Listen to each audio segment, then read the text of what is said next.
Welcome back, WNST, Towson, Baltimore, and Baltimore Positive. The sign out in front should tell you I've taken down the Hall of Fame plaque here. I'm about to dismantle the leg lamp. This will be Marty Conway's last visit. We're going to reconstruct the studio here and resume things. But Marty, you've always been the one talking me out of the tree. You've always been the one, the Orioles are never going to let him leave. The owners will never let it happen. 2-year lease pops up now, and I don't. No one feels safe about a 2-year lease, do they? Well, typically, no. I mean, if you're living in it depends on where you're living. Let's put it that way. For some people, 2 years would be almost a lifetime, but for a major facility, stadium, arena, 2 years, you could probably barely get a new lease done in 2 years because of the amount of time, effort, and lawyers it takes to get something done. It's about how long the Expo stayed in San Juan. 2 summers, right? Yeah. Now, from what I understand, it's 2 years. The Orioles have an option to extend that by additional 5. So you, on one hand, you could say that as we get into the structure, I think you could say it's up to 7 years at the team's option. But yes, right now, from what's been publicly disclosed, the firm commitment is 2 years. Someone else would have to act to extend it by an additional 5 years. All right, before we get to the actual facts, let's do this, new media style. Give me your opinion about this and the overview of it as you see it. Of course, Marty Conway, longtime professor at Georgetown, longtime Orioles executive back in the 80s under the Edward Bennett Williams era, as well as with George W. Bush down in Texas, deep in the heart of Texas, where they're still cold, apparently, in Dallas at this point. I have no worldly opinion about it other than I don't trust the Angeloses based on what I've witnessed for 3 decades. And I really don't trust Major League Baseball at this point after putting the team in D.C., after how beaten up D.C.'s been. I feel like they really need D.C. to go well. I think they'd like Baltimore to go better. I think they're under the thought that the current ownership can't do it better because if they could, they would. But my feeling going into this, and I'm going to have some fun with you today, okay, because I've pulled out all my old ticket stubs, okay, from back when you ran the team. Mm-hmm. I have all my baseball tickets. These are all the ones Kurt Schilling left me up in Philadelphia back in the day. So, I've been having fun with baseball as best I can. I see you can actually go to a game or two. But at some point for the future, for whatever happens, it has to be enveloped by whatever you built with Larry Lucchino and Edward Bennett Williams that we all remember from 1992 and 93. If we're old enough, we don't all remember it, but old enough people do. They need to do something to inject interest back into the team. And that's just me being, get off my lawn. But before anything happens with leases and all this other stuff, fans need to want to come back. And that sits above whatever is going to happen to the future of the franchise. They need it to be better in order for it to survive wherever it's going to survive. Yeah, so I think we've talked about this in the past, but we are past the point now where it's been 1 year since fans in any significant way have come down to Baltimore City, in the arena stadium district for anything, right? And so we're probably going to go another 2 or 3 months, and maybe we'll get a 20% or 15% or something in that number of a capacity early in the season for baseball. Having said that, you believe they'll let people in? I do too. I think there will be people at games in April, a couple thousand people. Yeah, I do. I think you're seeing it already crop up in places like Florida and Texas, where I think the number is probably in the 20 percentile. It may be 10, it may be 20. I mean, it'll be something like that to try to get, because here's what I'm going to say. Try to remember what you did a year or more ago, right? Try to remember it. And we all have a hard time reconstructing, even though we think with our eyes closed, we could, ride in a car, get out in Lot B and walk into, M&T Stadium or Oriole Park at Camden Yards. But the fact of the matter is a lot of things change between then and now. Certainly people's economic circumstance, perhaps even their social circumstance. I mean, who knows what's going to happen? And so I don't believe anything anymore. I don't believe there's any going back to the way. Wow, so you think total paradigm shift?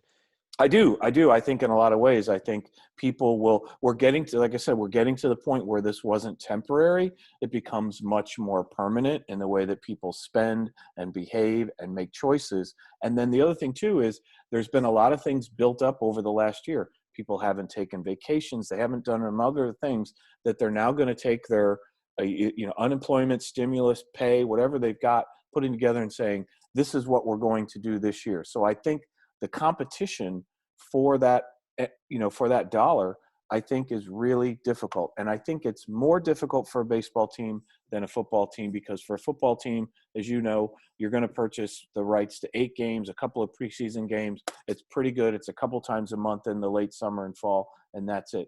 Baseball fans have to think more about it. When do I want to go? There's more games. Who do I want to see? What promotional events do I want to go? There's a lot more processing that goes into making decisions around 80 home games, whether I buy something in a longer term package or I go short. So that's why I say there's a lot of those different things.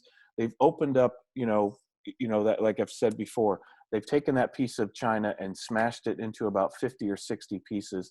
How's it going to come back together? I just think the odds are against it being the way that it was before. And I think that's going to be the biggest challenge for anybody hosting entertainment, particularly sports marketing downtown. Well, I went through all these old tickets of mine. This is a Royals. This wasn't opening day in '83. April 6th, I had to look it up. It was the second day. Opening day, 54,000 people. Game Right. 2, 7,900. My dad said, we'll have no problem getting a bus home after the game. Exactly. It was 53 degrees at game time when Dave Leonard took the hill that night, or Dennis Leonard took the hill that night, I should say. So I went through all of this, and I'm thinking about my love for baseball and all these Phillies tickets. I told Luke, every one of these Phillies stubs was a decision made based on who was pitching for the other team, or whether Steve Carlton was pitching, or whether Kurt was pitching. Like I went to Philadelphia on pitching matchups, not on bobbleheads. I didn't collect stuff like the Resig thing here that's on my desk, or giveaways. I was more about the actual baseball. I wanted to see Flanagan pitch, or Steve Stone pitch, or Jim Palmer pitch, or if I drove to Philadelphia, I wanted to see Oral Hershiser, I wanted to see Darryl Strawberry or Dwight Gooden or whomever, Nolan Ryan and J.R. Richard back in 1980 and 81. I found some old Astros tickets from 80 or 81. I can promise you, if I look it up, Ryan was pitching that night. So the decision to go to baseball games for me, and the decision to host sports radio for 30 years and make this grand decision, Marty, was based on my love of baseball and loving the games, collecting baseball cards. My dear buddy Mark Miller and I had a conversation last week from Blondell Miller Schuler. First conversation we've had in a year. We had masks on. We're talking about baseball cards, because baseball, here's a little Springsteen for you. I got a little AARP. I'm going to mix things up for you, Marty. The ties that bind. The ties that bind. You like that? Definitely right. Yeah.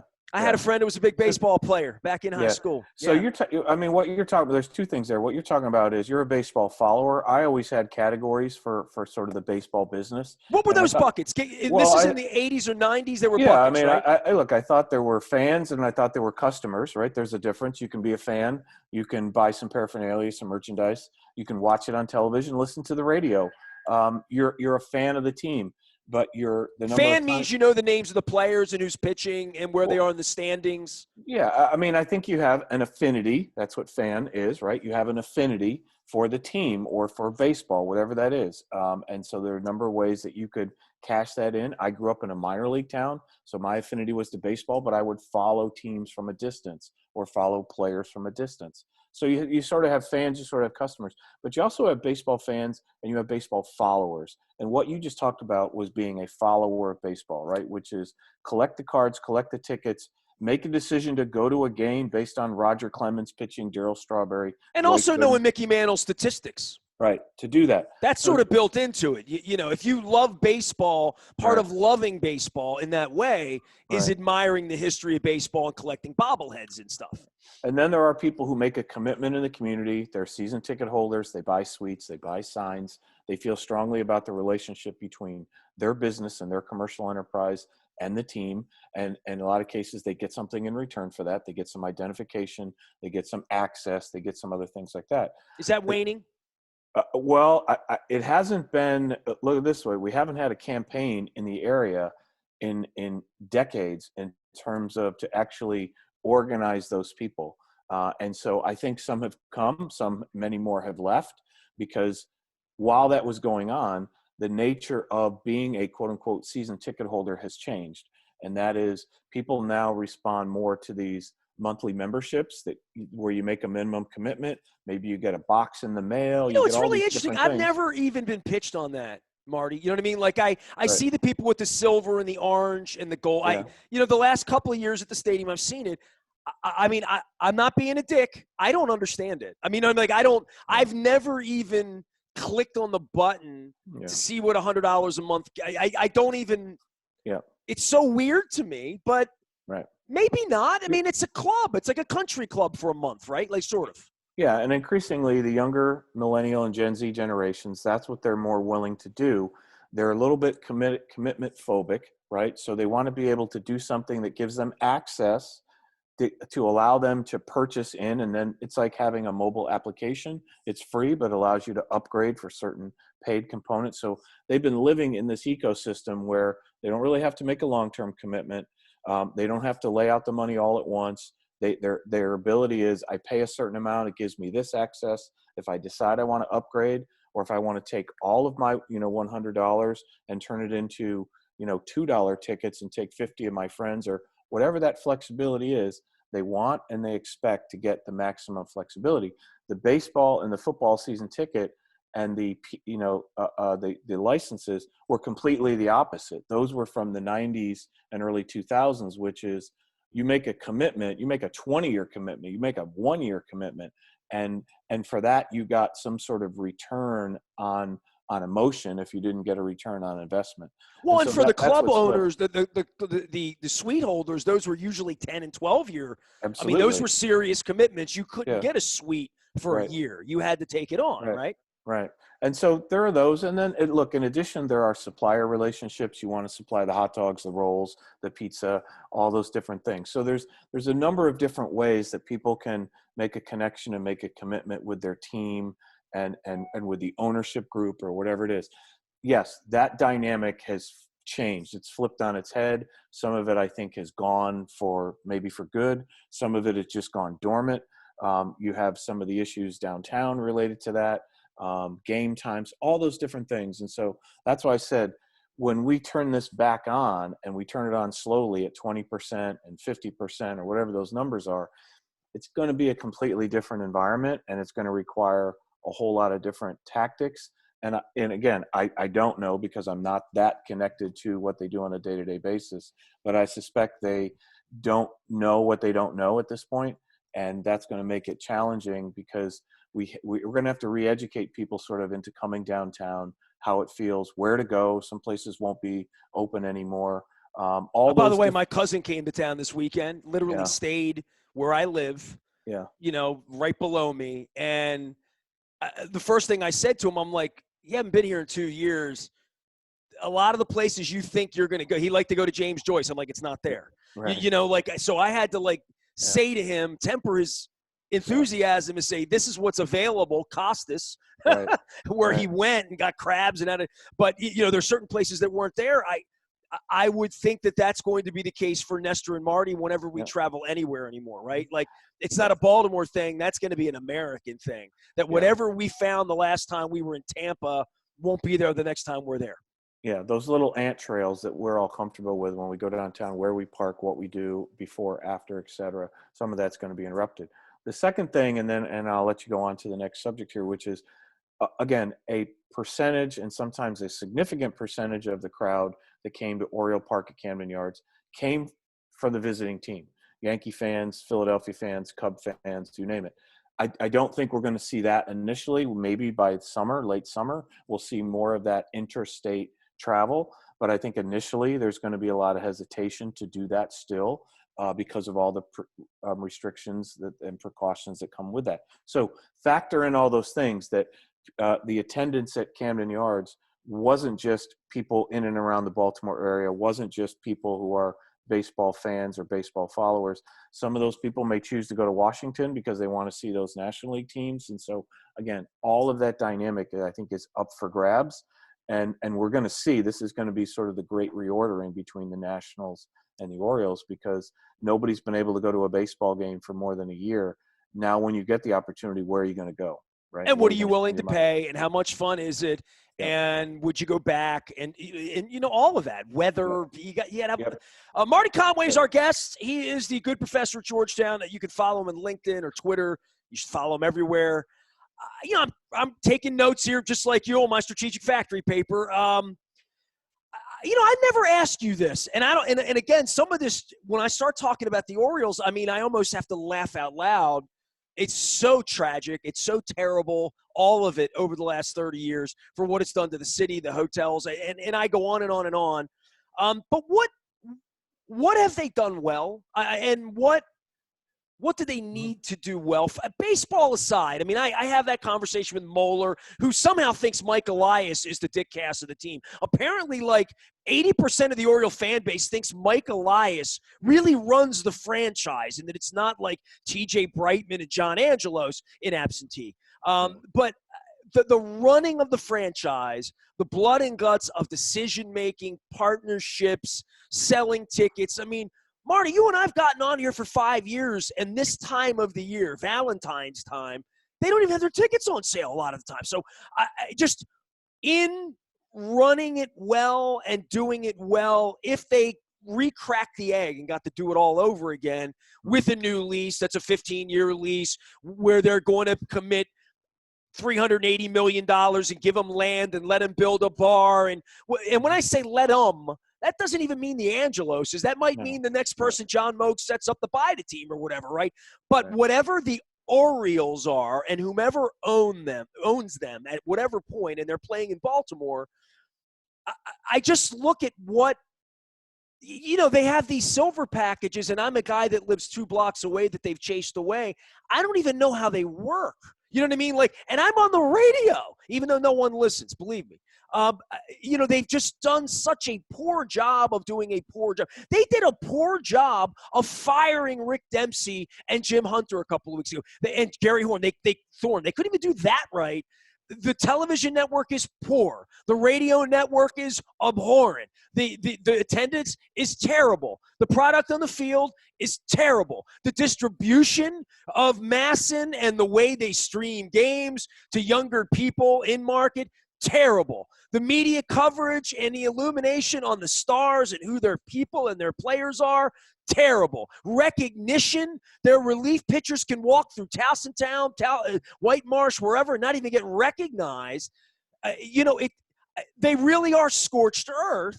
And then I say, well, if they were to put Humpty Dumpty together and someone were to come in with that infusion of not just money, but like literal energy, to your point, to put together some sort of consortium of local business owners to be, I look through here. I have my hit and run club tickets, to want to have hit and run club tickets. Here you go.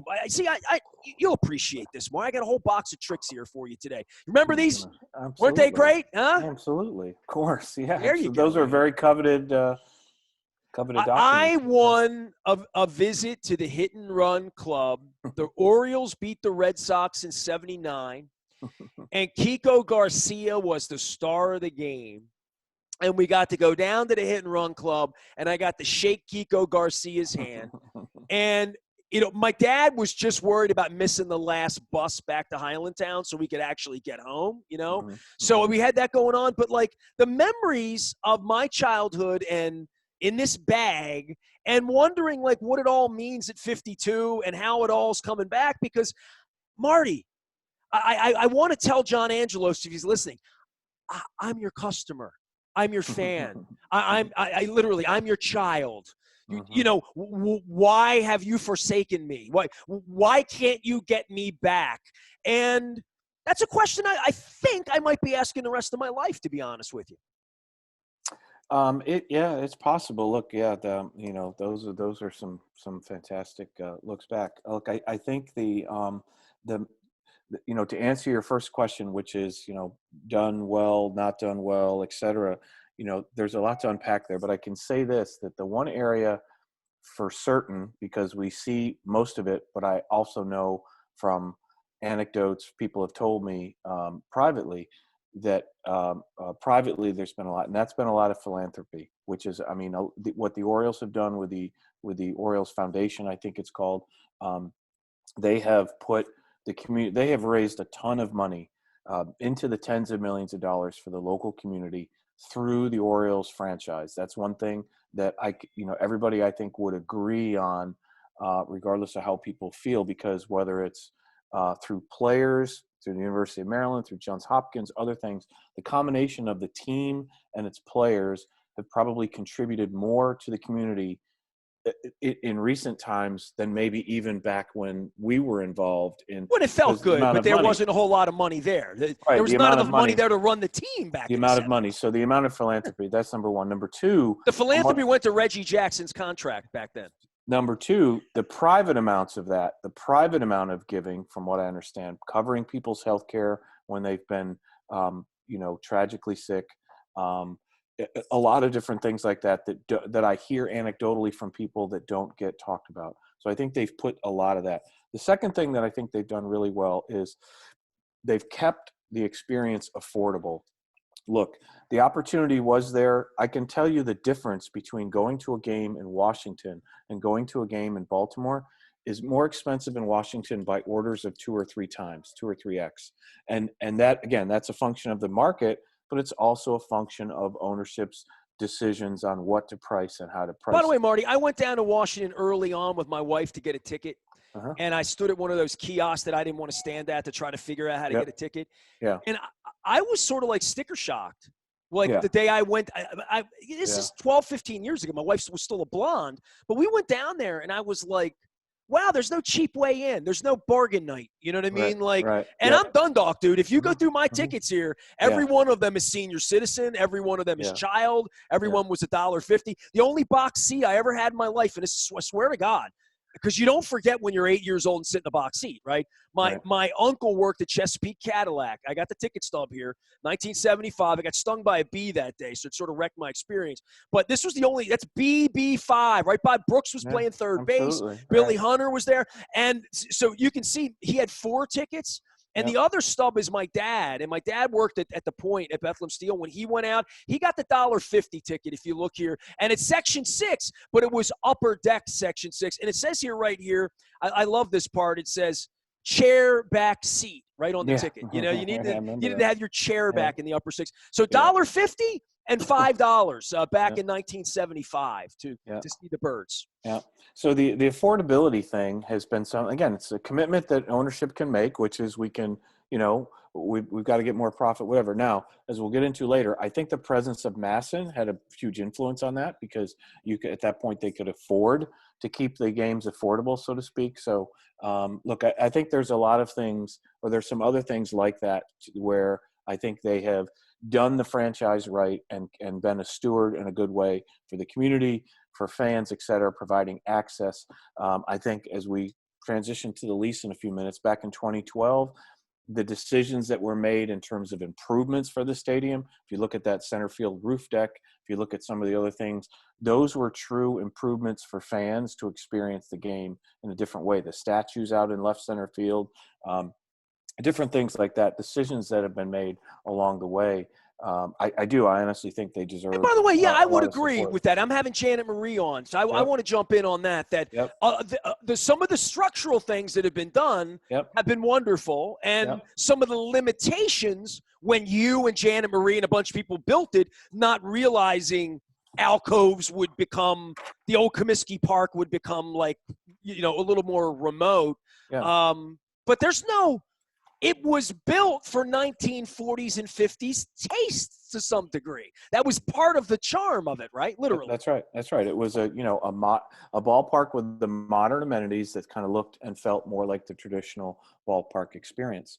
I think in some of those other areas, you mentioned a few of them, but where they haven't kept pace with, and some of that has to do with structurally the investment that's required at the stadium. So, for example, it was still pretty bad Wi-Fi experience. Well, that has a lot to do with, I think, what they will invest in when they do a new lease, which is the infrastructure and all of that under Utah Street, which is, 30 years old and didn't contemplate the kind of internet that we have today. You can put in all sorts of antennas and other things, but at the end of the day, to do that, they've been 3 or 4 steps behind in streaming the games. So in other words, taking the games that are available to you by a mass, and if you have a cable subscription, and putting those on an application where you can do this in your hand and follow it. So there are a number of other things where I just don't think they've really kept up. Now, switching to the lease, for example, I think one of the key areas that would be a benefit to everybody, which would be whoever owns the team, current ownership, future ownership, fans, the community, sponsors, commercial widgets, is expanding that footprint of Camden Yards and taking and putting some day-to-day commercial opportunities in there. So again, imagine a stadium, imagine Camden Yards with Lot A, which is where everybody's primary parking is, who, media and other people really wanted to have that, and adding some more commercial, everyday type experiences, businesses that are open 9 to 9, they're open on weekends when the team isn't there, a number of different things like that. Jeppy and the Sports Museum tried that on the other side, and that was even before there was a hotel over there with legitimate dining. You know what I mean? Yeah. Like the Hilton was meant to be legitimate, right? Yeah. All those places. Yeah, the decisions there, I just think were, again, nothing against that, but I don't think anybody's really interested in going to a museum. As soon as you say the word museum, people are like, why would I, my kids are like, why would I ever want to be interested in going that? Tell them that there was an opportunity to go to something that feels and looks like a Dave and Buster's, and they're like, gosh, I'm all about that. So I think that there are significant opportunities that I'm sure people have thought about, I'm sure they've been approached about, but it takes a partnership. It's going to take somebody that has commercial development experience, the team ownership itself, the stadium authority, the Maryland State, the comptroller, everybody agreeing that this is the best use of that land going forward. And I think that that's where the imagination is, and that's where they've probably come up short, which again goes back to why are we looking at a 2-year lease versus anything longer? And I think it's a little bit of Jack Nicholson in The Shining. You've had 30 years to think about this, right? Like you've had 15 years with wheelbarrows of money just coming in from this television thing, knowing that this lease was coming, knowing that the Ravens exist, and, and they're going to be a part of this, knowing that parking lot, and there's only so much land there, right? Like where it is. So, you know what I mean? If you're a proactive business and you're truly part of the community and the Rockets red glare as long as the flag is standing at Fort McHenry, wouldn't you have had a couple of studies done or, made some friends around town that may be underwritten by some Legg Mason or some Johns Hopkins or some Under Armour or something? I mean, isn't that how St. Louis got built? Isn't that how Philadelphia and the Xfinity thing up there got built, right? And that's how these things come together. They're not a push button operation. They take like rolling sleeves up and sweat equity. One word, Nestor: confidence. When you're doing something like that, having been in a number of those circumstances, you have to be confident in the person or organization on the other side of that table, whether it's the state government, local government, city government, and conversely on their behalf, looking back at ownership, management, et cetera. There has to be confidence that we're both going down this road together and we're both going to be here as much as possible. And I'm, not in that room and not talking to people that are in that room, but I have a strong sense that there probably isn't confidence on either side. Number one, right? Who's going to be the governor in 2 years? What's that administration going to be like? Well, it's interesting that Larry sort of punted on this, right? Like that, exactly. that nobody stepped up to say, I want to be a hero and keep the baseball team. You know what I mean? Yep. And on the other side, looking across the table saying, what are your plans for the future and owning the team? And if that answer isn't an affirmative, as long as we can possibly do it, then the question is, who are we negotiating with, right? The worst thing that the state and the stadium authority could do is be negotiating with somebody who isn't likely to be a longer-term owner, make some arrangements. That was an Eli Jacobs problem, right? Literally. Yeah, right? Commercial development, lease terms, improvement terms, and all that. and then find out that some period later, 1, 2, 3, 4 years later, it's somebody else, right? That's going to be a very contentious thing. It's like somebody that designs a home and then moves and leaves before it's ever opened, and a real estate person is trying to sell that home with all these, swimming pools and bars and media rooms and all that, and people are like, this house was built for one family in particular, and I can never really replicate that family. So back to my original point, confidence on either side of the table that for a long term we both think that we're going to be in a better position. And I think the realization over the last year, because I know they've had discussions for at least that long, that I just don't think that confidence was there. And then the question about the state government funding that, I think there's a longer line at the State House in Annapolis for funding questions before they start talking about funding an extension of a lease for Oriole Park at Camden Yards.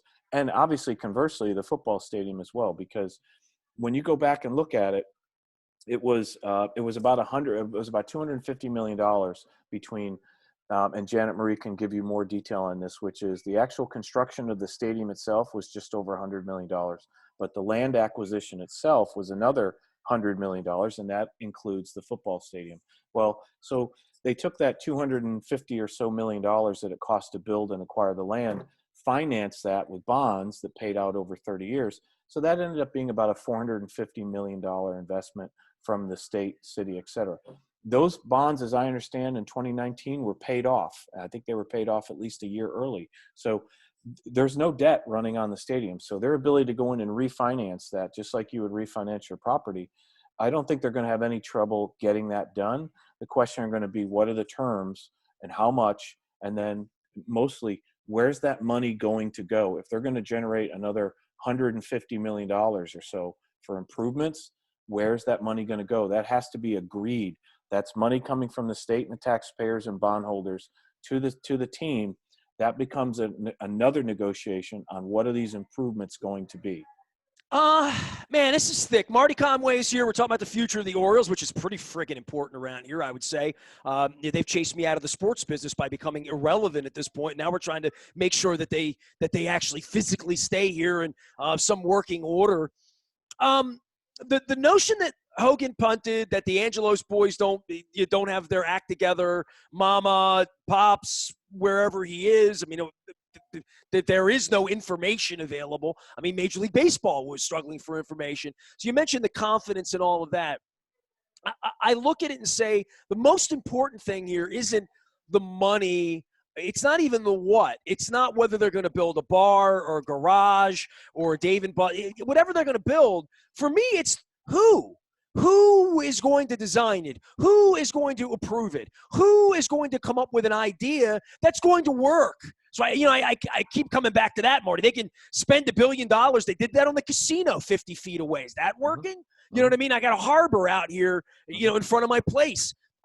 They're digging up Rash Field. I've walked by it with a mask on the last couple of weeks. So I don't know where on the priority list for Brandon Scott or Larry Hogan or John Angelos or I don't name the Nashville owners, Darius Rucker and Tim McGraw and whoever's trying to steal a Nashville team, that somebody's getting out of bed in Nashville right now trying to, like, literally thinking about a second deck on that stadium down there, and there's somebody working on it in the way John Moe got up every day to try to steal a football team. For me, it's the who. Like, who is going to get this done? Because to your point, and I guess through all, this is like a real project with like serious experts for the future of the city, for urban design, for really smart people.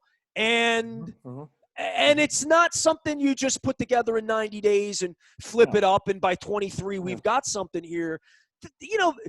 Who's getting up in the morning to make this better? And I can't believe after all these years his name is John Angelos, or it even ends with an Angelos at this point. Well, that's a good point. Look, this entire thing, because again, back to the lease, right? Back to the original, the fact that Edward Bennett Williams wasn't going to sign a new long-term lease, was able to engineer a longer-term lease for Oriole Park at Camden Yards. What came with that, right? That football stadium, Nestor, that football team doesn't exist without Edward Bennett Williams insisting on a new lease, which also, according to the state legislature, provided for the funding for a football stadium as well, right? So that entire footprint, those two teams, those two stadiums, comes down to one man, Edward Bennett Williams, who was able to successfully negotiate a new deal that opened that up. Why did So he care so much? Can I just ask you that? he Because was, somebody's got to really care. I care enough to lead a walkout 15 years ago, and I'm proud of it. I'm really proud of it. Yeah. I don't care enough anymore. You know what I mean? Like, I literally don't care, and I cared so much as I cared so much. I did 30 ballparks in 30 days 6 summers ago, and I'm telling you right now, if you want to take me to a White Sox game in May, you'd have a hard time getting me to walk 2 blocks. And just caring about, because it really is, there's a time and space that he cared, Schaefer cared, I cared, my dad cared, people cared, right? I'll go back to the beginning. Somebody's got to care. And he really cared, right? And it wasn't money for him. He died. He was rich before all this started, right? No, Edward Bennett Williams was what the true sportsman was, which is like Jack Kent Cooke and others, owned the team to win and to own the team, right? It wasn't about the profitability. It wasn't about any element of that. So Edward Bennett Williams, I can tell you, could have very easily stopped negotiations, let the lease run out. We know what happened to the football team. The baseball team could have gone to Washington. Very easy, would have been very easy for him to do that. He was a person of principle, a person of character, a person of commitment. He went to church every morning prior to going in the office at Williams and Conley, every morning, not just Sunday. So he was that sort of person and sort of principled. He could be a very difficult negotiator at times, but he was a very principled person. And I think both Herb Belgrad and other people like that knew that, saw that, and were willing to make that commitment. So as I said, back to the current question on the table, which is, what's the value of doing something there? Look, I will tell you that commitment, that $500 million commitment between 2 stadiums and the land and all that, might come down to, put the harbor aside, those 2 projects being the single largest commercial development projects in the history of the city and what they've been a catalyst for going on. So this next one is equally as important, right? What is going to happen to that neighborhood and that area around there as a result of the renegotiation? We're not just talking about putting new seats in there. We're not just talking about putting Wi-Fi in there. We're not just putting, those kind of very transactional amenities in there. How much bigger does the stadium footprint get? How many more times do we use the stadium during the off season for winter carnivals and a whole number of other things like that, so that it serves the community and it connects to the community? That's why I think it's a very, very difficult negotiation. You have to have confidence. You have to have commitment. A lot of it's money, and you're going to have to agree between the state, the city, and the Orioles on what that money's going to be used for. They're not just writing checks for the team to then go and decide what those improvements go for. So those are long negotiations. Those are difficult negotiations. And I think over the last 12 months at least, there's probably been people in Annapolis that are saying, yeah, but I've got a pandemic. Yeah, but I've got a vaccine. I mean, there can't be a worse things. time to do this, right? For anybody, right? Right. So having said that, if you do have the option to kick the can down the road, which they probably have done here for 2 years, no new improvements, no new changes, anything of the sort, and come back to it in a year and see if they can possibly get there, or if the status of the family, the patriarch and others are the same, or have they changed, and what's that dynamic going forward? Because the value here going forward is the value of that lease.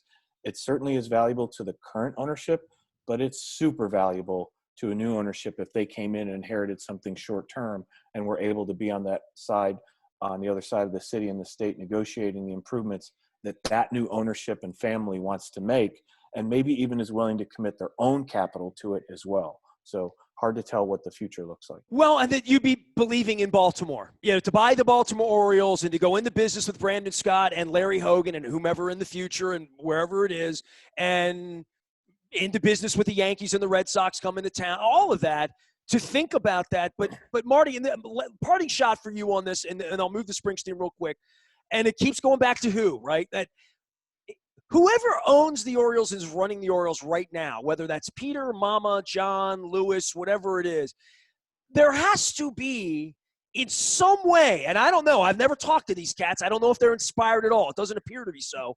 But they would have some sort of Las Vegas model for what they want it to be. If they had unlimited money and the state were willing to pay for it and, do what we did with Masson, which is just bring up money for them, that there would at least be a vision.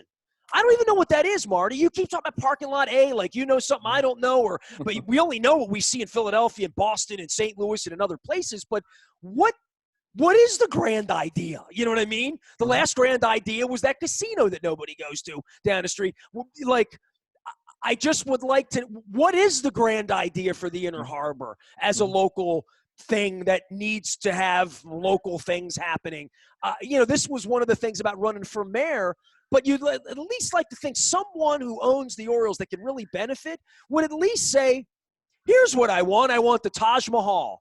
Okay, you can't have the Taj Mahal, but at least put a study in on what you want. And that's the part that I'm always stuck on the last 5 years in this, is that I thought at some point they would like, Marty, I got 5 or 6 different fake things that for arenas in Baltimore, studies that were done, where is that thing for making the Orioles and the Ravens one in a parking lot? Mm-hmm.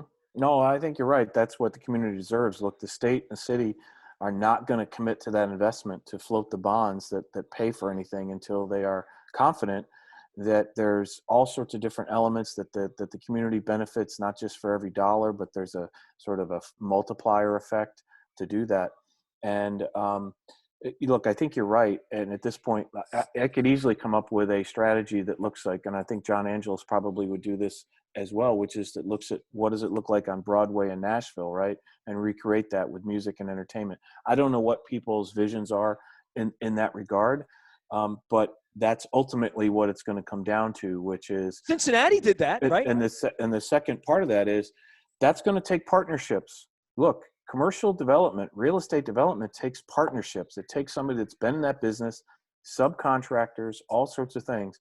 And the one thing that I think I can firmly say with respect to the way that the operation has gone, particularly, of late, which is there are no partnerships with the Orioles. Right? There just isn't. That wasn't Peter's thing. He was a sole proprietor of the law firm. He had no partners.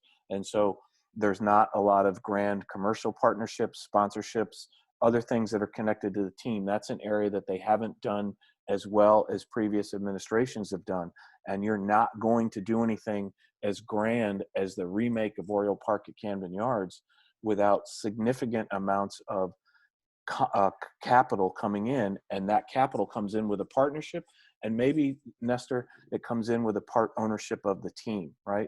And I think those are the kind of big moving pieces that are probably out there at some point in the future. But it's going to take not just partnerships between the city, state, and the team, but it's going to take partners at the capital infusion level for commercial development to happen, to build that footprint out and around. I'm confident they can connect the stadium in a bigger way to Inner Harbor. I'm confident that they connect the 2 stadiums better. I'm confident that they could bring the footprint out to not only Utah Street, but Russell Street and places like that. But it's going to take some vision. It's going to take commitment. It's going to take partnerships. And then people are going to want to have to come. That's the thing. I think there'll be some intrigue. But again, remember, a lot of people come to Oriole Park at Camden Yards from New York, from Philadelphia, from Boston. It is a destination location. I think it will have to be refreshed. Look, Fenway Park was refreshed. Janet Marie Smith was a big part of that. If you can do a refresh in the confines of Fenway Park, you can do quite a refresh in the confines in that block area around Oriole Park at Camden Yards for sure. All right, man. So Uncle Jimmy sent me the tear out of the Springsteen AARP. I was afraid there was ricin inside the package when it came. And Springsteen summing up life at 50. Have you listened to the last 2 Springsteen albums? I just want to ask you that because I have not. I'm fully guilty of the Western album, the sort of Glenn Campbell thing, and then the new album, which I've heard the song and I actually have on my laptop. I just have not sat and listened to it. I need to freshen things up. And Bruce doing commercials and then getting arrested, and 2021. I need some Bruce juice is what I need. Well, yeah, I think you're right. So I listened to both. Look, Western Stars was sort of like Nebraska for me. Okay. Like I paid attention to it. I'll probably listen to it more later because it has some of those things. But I remember, what a breakout record Nebraska was, doing it by himself in his own studio, playing all the instruments and doing things like that. I think the Letter to You album, disc, whatever it's going to be, is a really interesting. It's rock and rollers at 70, Nestor. When you listen to it, it's like the Rolling Stones doing an album in their 70s. Like you get the sense that it's there, but you want to see it. Like, can these guys really pull this off on stage in their 70s and make it a compelling? I think there are 2 or 3 strong songs in there that will be a big part of the opening or the close or somewhere in the middle of these, 35, 38 song concerts. Like a Lonesome Day Rising kind of thing, right? Something like that. I Yeah. think there's 3 or 4 of those in there.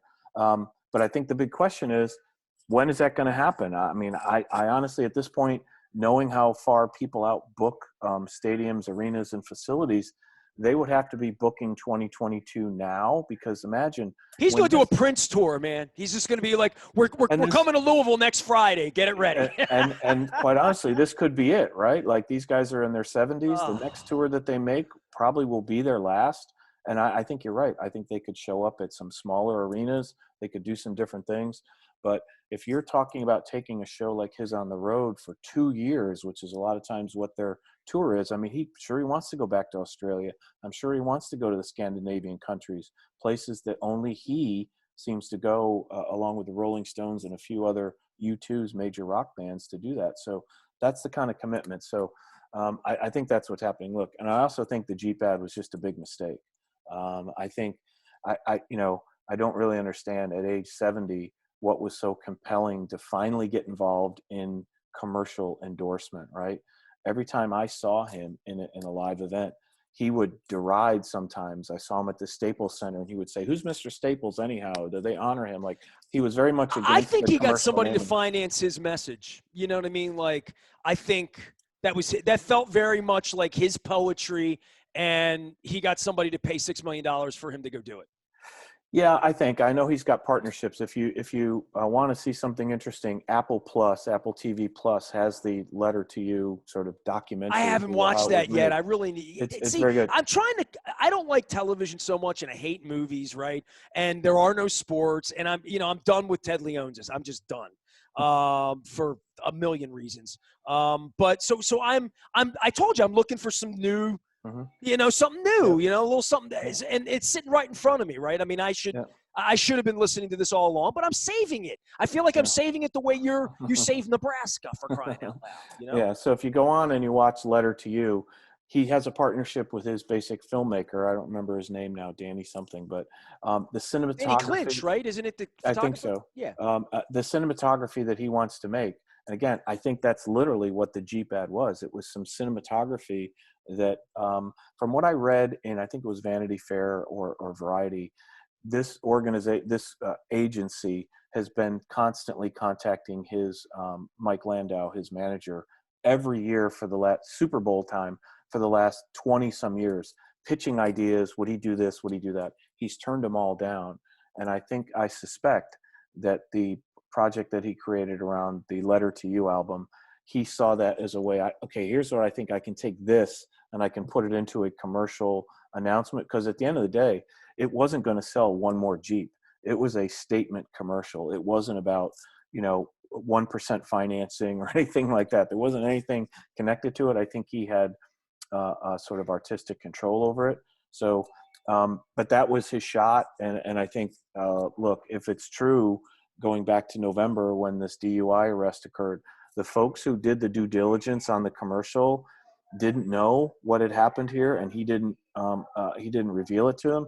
I just think that was a mistake that will hurt him and Jeep and others in a lot of ways, because there just wasn't any due diligence. Like, you're going to do something that represents a moving vehicle, and you had a DUI arrest. Yeah, the ad shouldn't have run. Yeah, and you didn't disclose that either before or after what happened. That's what burns both ends, and now both sides have been burned, and I think that will leave some hard feelings. I don't think it'll stop anybody from buying a vehicle or from seeing Bruce on stage at the MetLife Stadium or whatever. Exactly right. But that combination's gone. Marty, I don't know what to say, man. I got all my tickets out here. I do love having you on. I learn a lot when you're on. You said a couple things that I wrote down that kind of struck me that I'll circle back on. But this whole thing started with the tickets. I just want you to know that I'm not completely losing my mind. But when Hank Aaron died, I remembered seeing Hank Aaron play. My dad took me out to Memorial Stadium, and I looked up the date, and it was a doubleheader.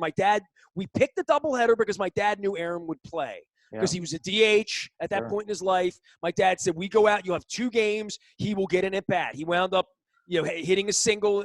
Or I remember in the twilight, I sat behind home plate, maybe section 38, 39, upper deck. And I remember the sunset. I remember all of it. Sixto Lezcano was in that game as well. I became a big fan. And I went looking for the ticket stub for the actual game from 1976. And I found this ticket stub from May 21st, 1976. And it turns out this isn't the ticket stub. They played the Indians this night. They didn't play the Brewers. But I thought, I even laminated it when I was a kid thinking this literally was the Hank Aaron ticket. And because seeing Hank Aaron play, and then, the summer before that, sitting in the only field box seat I ever sat in for legitimately was in 1975. Turn to the right side up here. That these memories are important, and so are the Springsteen memories and baseball. I hope it comes back. I mean, I hope Springsteen comes back too. But I think they'll both be back, but perhaps not in the same way that we used to know them. So how about we agree on that? That whatever comes back will be in name and in uniform and in colors, but it's probably just not going to be something that we really recognize once we actually see how it happens. But, again, back to the original point, which is I think the reordering will begin sometime late spring of people making their way back downtown, going to games, watching games, engaging, spending money, doing all those types of things. I think there's going to be a tremendous retraining, a tremendous opportunity. But look, I think the challenge before them is pretty significant and different than the last time this might have happened. There's a team 35 or 40 miles down the road that has been pulling people away from Howard County, Anne Arundel County, places like that, where people in Baltimore County making the decision to go watch the Cincinnati Reds or the Dodgers or the Mets, seeing some teams, like you said, you're a baseball follower who want to see certain matchups or certain teams. And that just changes the dynamic, I think, forever, frankly, in terms of leading and owning and running a franchise, an American League franchise in Baltimore. Did you ever see a no-hitter, Marty? I actually saw several no-hitters, and I'll tell you one quick story, and that is I was working for the Texas Rangers at the time. I stayed for the first few innings, and I was headed to the airport on a business trip for the team. Marty, you're about to tell the same story I'm going to tell, but go ahead. Keep going. No, I was listening to the game on the radio. Kenny Rogers was pitching, and he was actually pitching a perfect game. And I got about 10 minutes away from the stadium listening to in the 5th inning, and I said, I got to turn around and go back. So I went back to the stadium and instead decided to fly the next morning because Kenny Rogers did pitch a perfect game. And we did put the tickets on sale, and we did do that whole thing as a part of it. So I've seen a number of no-hitters. I saw the Juan Nieves no-hitter from the Brewers at I was at that Stadium, game. I guess it was. So I'm seeing him in a lot of different places. I saw a Nolan Ryan no-hitter, which is almost like in a whole different intergalactic experience for fans when he pitches a no-hitter. So been blessed to see many of those. It's a great experience. I walked into Nieves' no-hitter in the 7th inning. I lived on Kane Street, and I had a press pass back then, Marty. You let me park in the lot.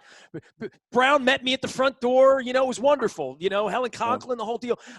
This is my ticket stub from Monday, September 3rd, 2001. Bud Smith tossed a no-hitter that night. This is a ticket. I broadcast my national show from the game that day, and and a bunch of our friends were working for the Padres at that point.